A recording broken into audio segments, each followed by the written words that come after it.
Welcome to eDiscovery Leaders Live, where I get a chance to chat with luminaries in eDiscovery and related areas. This broadcast is sponsored by Reveal Brainspace, the industry's leading AI eDiscovery platform. Don't forget to subscribe to watch me, George Socha, weekly with leaders in eDiscovery. Thank you for tuning in.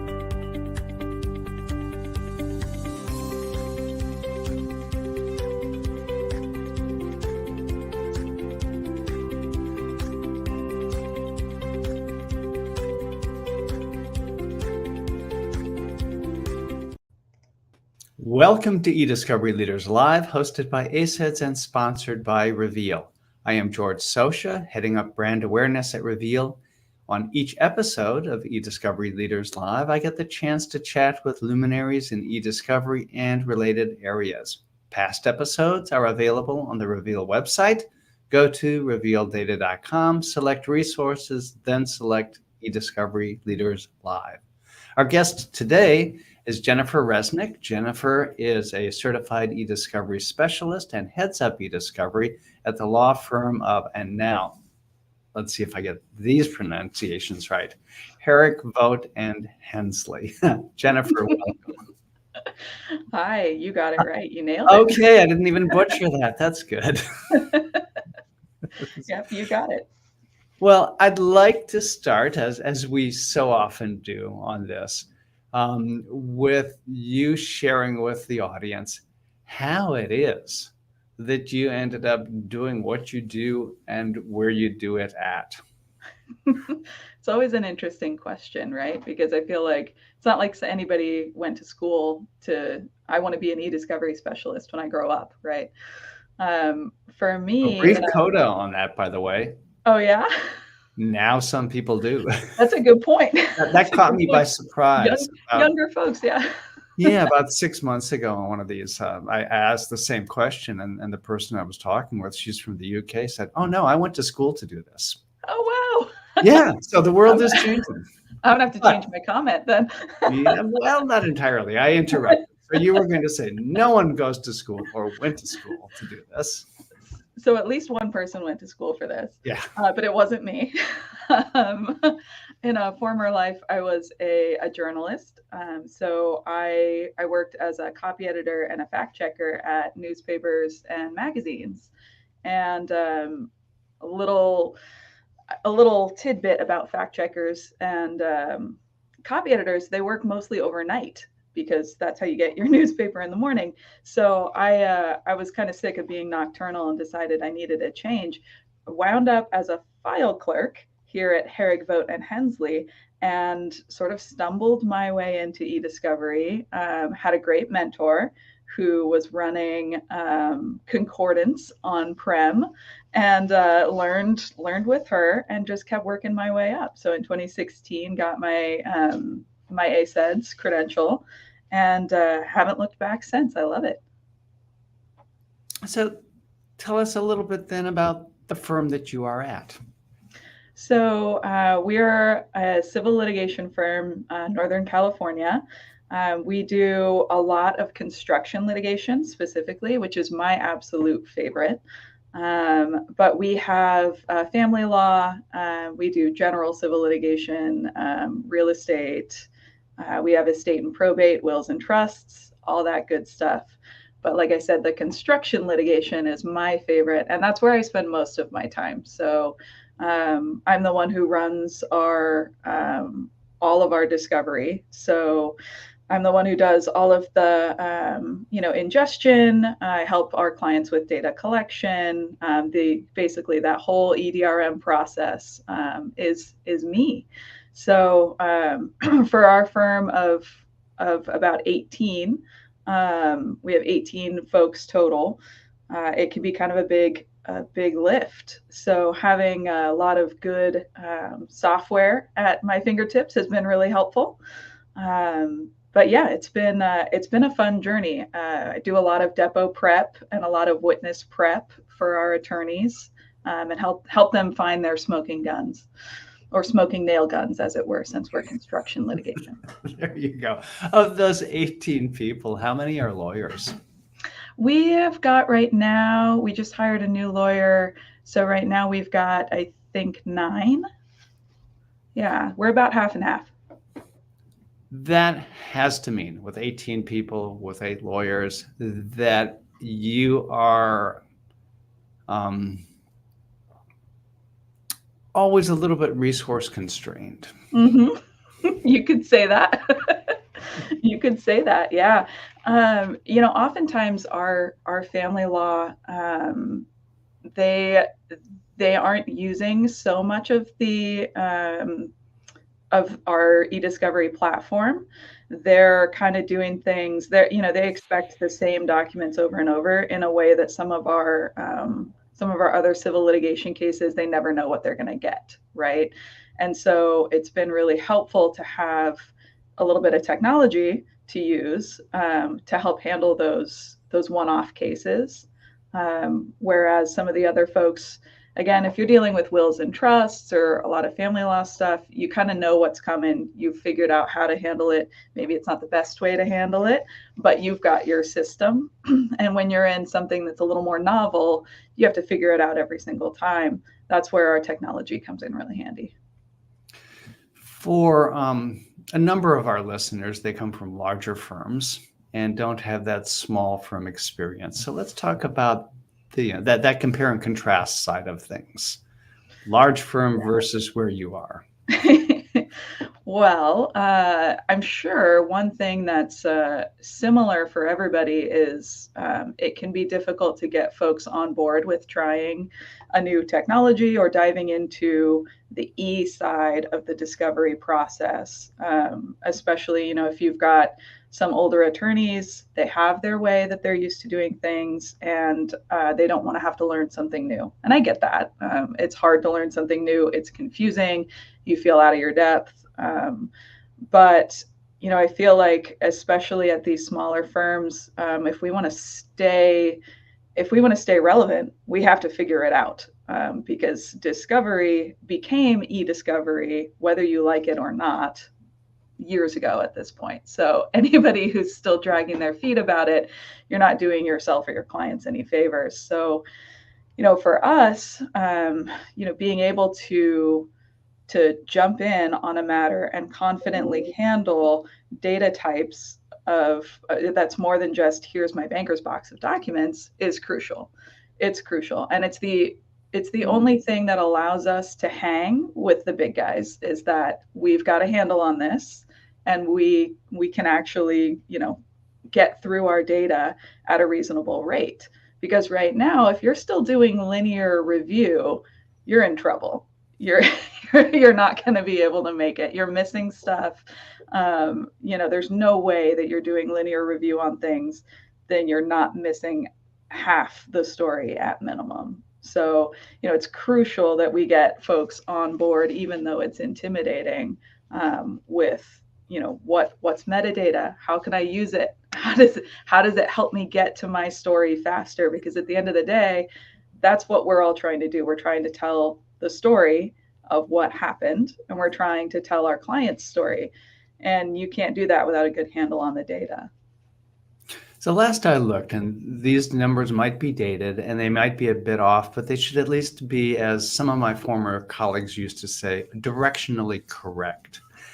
There are, or at least were, about 1.2 million or 1.25 million, I think, litigation lawyers in the United States. Of those, at least 80% were practicing in law firms of 5 lawyers or less. Wow. So for that vast majority of the litigators and the folks who support them, they might be, if they're paying any attention to this, listening with a little bit of envy. Yeah. How do they get to where you are? What do they do?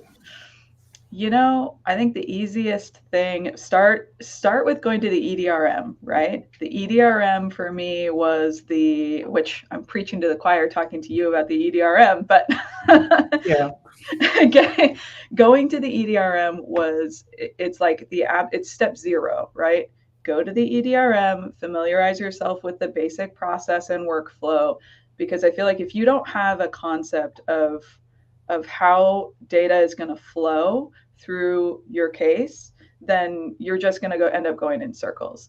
We have to get the concept of, okay, I'm going to do this. Here's the collection. Here's my review, and I'm bringing it down into my story. So going and looking at the EDRM, getting a concept of what that looks like. There's obviously a ton of resources with ACEDS. ACEDS has all these mini courses that you can do. I think the biggest thing I can say is just don't be afraid of feeling silly, or don't be afraid of feeling like ignorant, right? Like, yeah, okay, I don't know, but that's okay. I'm going to learn, right? If we can all have a little bit of humility about what we don't know and go and be in that space where you're learning and it's fine, then I think we're all going to be a lot better off. Yeah, I finally sat for the CEDS exam. It was maybe, I don't know, 5 years ago now. Uh-huh. I felt so foolish. It's like no, I should have done this a long time What ago. was I so But I afraid was of? so worried. What if I take this exam and I don't pass? Right. I know they say they don't tell anybody, but still. I know. Well, and I think especially for litigators who are obviously, you're smart people, right? The We like to think we are. We like to think you've been through law school, you've passed the bar, it's just one more thing that you need to learn, and it can be it can feel almost embarrassing to not know it. And I know that's a big hurdle for people, but you got to start somewhere. So it's better to start somewhere and feel a little embarrassed than to end up as the Chat GPT lawyer, right? Right. Or the cat face lawyer, right? Like, better to figure it out and be embarrassed, just between you and Barbary for your CEDS exam than in front of the judge, right? I did think, though, that the cat lawyer handled it with grace. He handled it absolutely with grace. That's a tough spot to be in. Yes. So there they are. First step, go to the EDRM, diagram the framework, the supporting content to at least learn the basic language and get some understanding of the concepts. Then what? So then from there, I mean, the hardest part that I've had with our little team is just getting the buy-in, right? So I get the concept of how it should work, but how is that functionally going to insert itself into our workflow, right? I've got my workflow that I do. It's never a good time to learn something new. It's never a good time to put it into practice. But the reality is that it is never a good time. And the good time to do it was probably 5 years ago. So let's go ahead and again, cut this off. I know it's embarrassing. I know it's hard. It's not a good time. You just have to do it because it's only going to get harder. And if at this point, if you're not taking eDiscovery into consideration, if you're not looking at your client's cell phone data, their email data, if you're not handling that correctly, you might even at this point be in breach of your duties as their attorney. So you really need to take it seriously. And again, Landon's got a good point here at this expense, right? Expense is probably the number one issue that we hear, right? It's too expensive. Not only is it too expensive, it's too hard to learn. I don't know what they're talking about. I have too much on my plate. I can't do it right now. To the expense, there are so many eDiscovery platforms out there. It's going to take a while. Again, I know there's no shortcut for this part. You just have to get out there and look, right? There inevitably is going to be something out there that fits your needs. For us, that was Logical, which Reveal has just acquired. So, there's, especially for the smaller guys, you look at Relativity and you might be just absolutely blown away by the price point. Relativity has recently created, I think it's in the last year or so, they created a new area specifically for smaller law firms. I think the industry in general is starting to realize that having two, big guys in the space or three big guys in the space isn't serving this whole other section that we've talked about, these little law firms who still need this same service, who didn't have access to it before. So as far as the expense, there are so many things out there, so many, you don't have to jump straight to relativity, right? There are all manner of things in between, that could potentially be a lower price point that could help. There's also the some people, like our firm, we pass our eDiscovery costs through to our client, which makes it less of an impact on our cash flow, right? So there are plenty of bill through options, that you can work through with your client, because again, realistically, if you're not doing these eDiscovery solutions, you're not serving your client properly at this point. So, if you're working with an eDiscovery vendor, most of them have worked up, basically explanation letters of why this is important, why you're going to see it on your bill. And these types of things, again, if you explain them properly with your attorneys, with your clients, I think everybody will understand that this is a necessary cost. Printing out your emails and looking at them in a binder is not serving anybody. Now, there are, and I say still, but it's probably not fair. There are a number of law firms that have made the decision and stayed with the decision to absorb those eDiscovery expenses rather than to pass them on to the client. Similarly, they've made that decision not just with respect to the software they're using, but with respect to outside services and the cost of their own personnel. Yeah. Which, I think that if you're, maybe makes more sense if you're a bigger firm, right? That like, this is, for us anyway, as our small sort of boutique firm, it's really unusual for someone like me to exist. It's really unusual for, if you've got a firm of less than 20 people, for one of those people to be a dedicated eDiscovery specialist is really unusual. And I'm not anticipating that that's going to happen everywhere, right? What I do think could happen is that your tech savvy paralegal in the office, because everybody's got one, you have a tech savvy paralegal somewhere, or the tech, the savviest of your paralegals, is inevitably going to be that person, I think. And, they're oftentimes, I find the paralegals are the ones who see the most benefit actually out of this, because the paralegals are doing a lot of this sort of first pass review work. They're helping to organize their attorneys. And so really, if you get those paralegals on board, they're going to see so much more efficiency with what they need to do, that there's no way that you're not going to see immediately that it's a benefit. I mean, that was the case for me, right? The attorneys need help. We got to prep for so-and-so's depot. It's happening next week. And what are we going to do? The ability for me to say, okay, I'll run some searches. I got you your key documents and you're off to the races, was huge. I mean, that's absolutely huge. Let's roll the clock back a little bit and look at your experience. I think it will be helpful and informative to law firms in your firm's size and earlier situation. How did your firm make this decision to let you do what you do? Well, step number one is I have an excellent boss who is just fantastic about, feels really strongly about letting us expand our education. And so he gives us not only the time and space to do that, but he is consistently sort of pushing us to expand our educations in any way that we feel like is going to help us do our jobs better.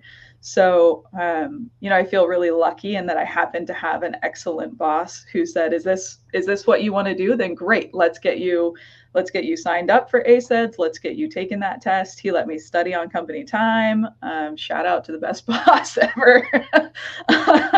But if you're in a situation where you don't have my boss, who's fantastic, there, I think the biggest thing that you can do just to sort of pitch to your company's leadership that this is something that you want to do more of and something that is important and should be taken seriously, um, is is just to show off what it is that you can gain from having these kinds of capabilities, right? For example, if you get a document production that is 500 gigabytes, right? And that's not unusual these days to get a document production of that size. Specifically for us in construction litigation, that's not unusual at all. What are you going to do with that? Realistically, are you actually going to flip through every single page? It's not going to happen. You need another solution. And so, that reality check of the way that you used to do it when you just bunker down with the banker's boxes isn't going to happen. You can't do that. You could sit down with these boxes and let's say you went through one page a second, right? What does that actually mean? So 3 years later, you're going to be done reviewing these documents. So yeah, not so good. It's not so good, right? It's not so good. I think that that reality check of this amount of data cannot be reviewed linearly. It just can't. It's not possible to do that anymore the way that people used to is the biggest reality check that you can give your management. And of course, there's always the fear of if I can't review everything, how do I know I'm not missing something? And you probably are. I mean, if you're reviewing things just as much as you can get through page by page before the depo, you're missing stuff and it's going to come back to bite you. Unfortunately, sometimes I feel like it takes that oops moment before people buy in. So hopefully you can, talk to your folks about let's avoid the oops moment and get ahead of it. But if you can't, when the oops moment happens, that's your time. That's your moment. Get in there with your proposal and let's talk about getting some either some extra knowledge, so eDiscovery courses through ACEDS, or EDRM resources, or looking at software. As a small firm, you decide you need to do this. You find some poor soul who's going to be willing to help you to do this. Point that person to EDRM, ACEDS, the like. They may even decide, here's the software tool we want to use. That leaves open the big challenge then of the workflows, the processes, the procedures. What do you do about that? Well, I mean, I'm still figuring it out. I think the best thing you can do is, having a point person to head this up and be the eDiscovery person, whether that's formal or informal, having your eDiscovery champion in the office who's going to talk to everybody else and say, what is it that you normally do, right? The same way we talk to our custodians about where you save your data, how does your business function, where does your data live? We have to do that same thing with our attorneys, with our paralegals. How do we normally do things, and how is that going to fit into what we want to do, right?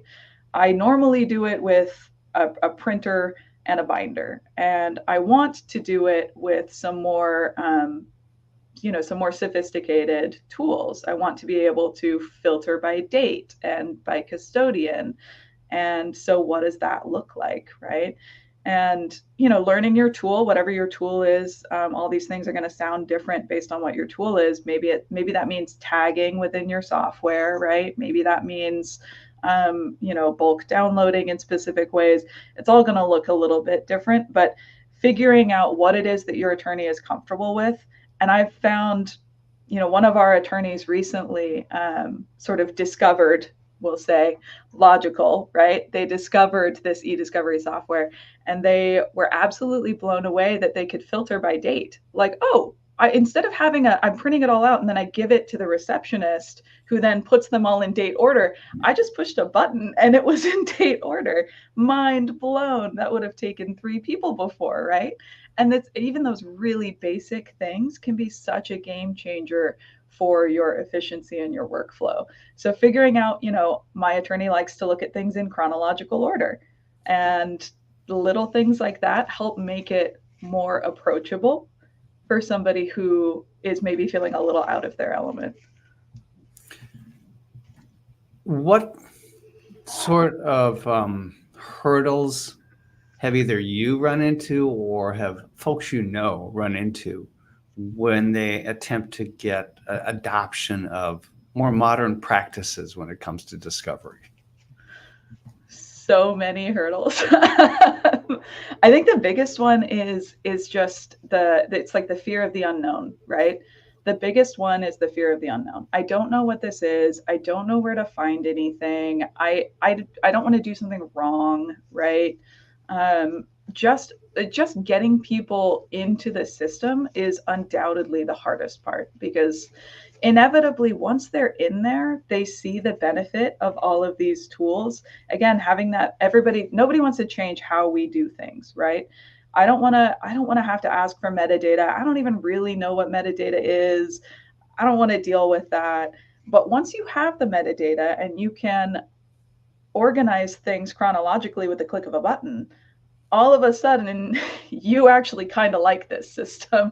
The hardest part is getting people in the door. And typically once they're in the door, they recognize how cool this is, right? It's really cool that, my clients' WeChats that are in Mandarin are now translated and searchable. That's actually really handy. All of that sort of stuff that they didn't even think that they were missing is now available at their fingertips. If you can get them in the door, that's the hardest part, getting them in the door. Once they're in the door, even the easiest software tool can be a challenge to use. How do you provide the training and support that folks need? That's a great question, because let's say you're a small firm, who's gonna handle the training and support? You're probably busy enough as it is, right? So who's going to be available all the time to handle these questions?